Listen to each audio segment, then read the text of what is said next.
I am worthy of love and respect. Karapat-dapat akong mahalin at igalang. Minsan, ang pinakamahirap paniwalaan ay hindi ang opinyon ng ibang tao tungkol sa atin.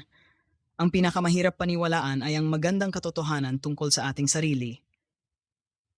Ilang beses mo na bang tinanong ang sarili mo kung sapat ka?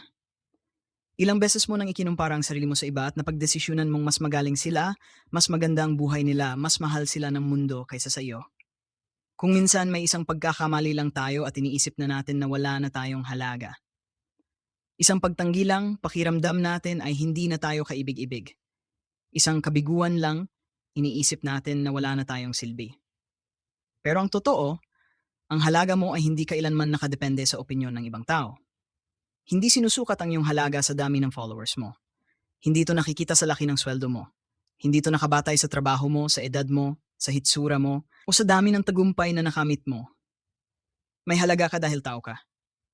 At yun pa lang ay sapat ng dahilan para karapat-dapat kang mahalin at igalang. Kapag sinabi natin karapat-dapat akong mahalin at igalang, hindi ito pagiging mayabang. Hindi ito pagyayabang. Ito ay simpleng pagtanggap sa isang katotohanang matagal mo nang nakalimutan. Lahat tayo ay may dignidad, lahat tayo may halaga. Lahat tayo ay may karapatang tratuhin ng may pagmamahal at paggalang. Ngunit may isang mahalagang tanong. Ikaw ba mismo, mahal mo ba ang sarili mo? Iginagalang mo ba ang sarili mo? Dahil kadalasan, ang pinakamalupit na tao sa buhay natin ay hindi ang ibang tao. Tayo mismo. Kapag nagkamali tayo, sobrang higpit natin sa sarili. Kapag nabigo tayo, para bang wala na tayong ginawang tama. Kapag may pumuri sa atin, nahihiya tayong tanggapin. Kapag may nagmahal sa atin, minsan iniisip pa natin, sigurado ba sila? Baka hindi nila ako tunay na kilala. Alam mo kung bakit? Dahil minsan, nasanay tayong makita ang sarili natin sa lente ng ating mga sugat. Kung ilang beses kang tinanggihan noon, kung ilang beses kang minamaliit, kung ilang beses kang pinagsabihang wala kang mararating, unti-unti mong pinaniwalaan ang mga salitang iyon. Pero ang mga salitang iyon ay hindi katotohanan. Mga opinyon lamang iyon. At ang opinyon ng ibang tao ay hindi kailanman makakapagbago ng tunay mong halaga. Isipin mo ang isang mamahaling diamante. Kapag nahulog ito sa putik, nawawala ba ang halaga nito? Hindi. Madudumihan lang ito. Kailangan lang itong linisin. Ganoon din ang tao. Maaring nasaktan ka, maaring nadapa ka, maaring nagkamali ka, pero hindi nabawasan ang tunay mong halaga. Hindi kailanman. Kung may taong hindi ka pinahalagahan, hindi ibig sabihin noon ay wala kang halaga. Ibig sabihin lamang noon, may taong hindi nakita ang halaga mo. Magkaibang-magkaiba ang dalawang iyon. Hindi mo kailangang habulin ang respeto ng lahat. Hindi mo kailangang pilitin ang lahat na mahalin ka. Hindi lahat ay makaunawa sa'yo. Hindi lahat ay magugustuhan ka. At ayos lang iyon.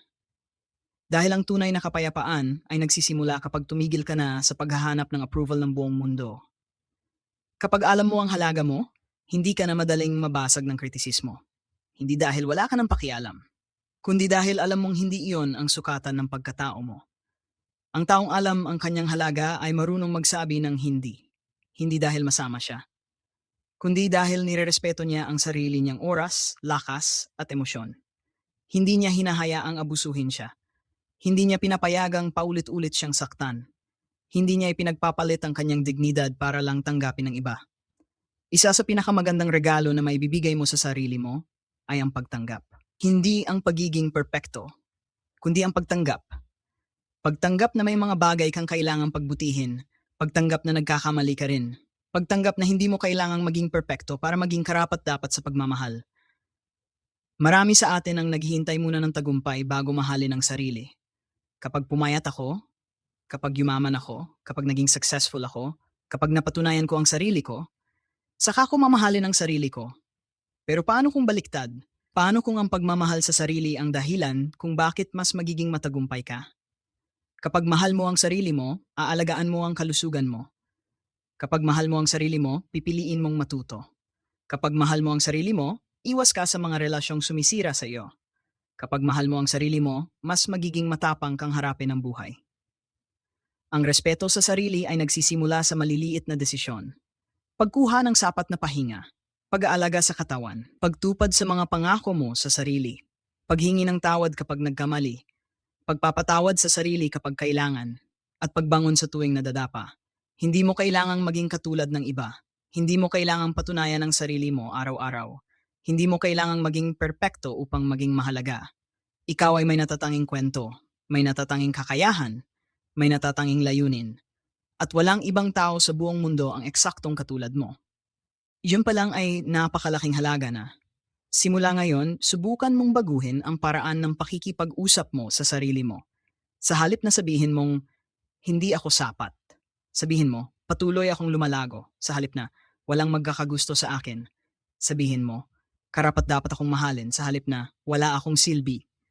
Sabihin mo, may halaga ang buhay ko. At sa halip na, hindi ako karapat-dapat. Sabihin mo ng buong puso, karapat-dapat akong mahalin at igalang. Ulitin nating ito ng dahan-dahan. Karapat-dapat akong mahalin. Karapat-dapat akong igalang.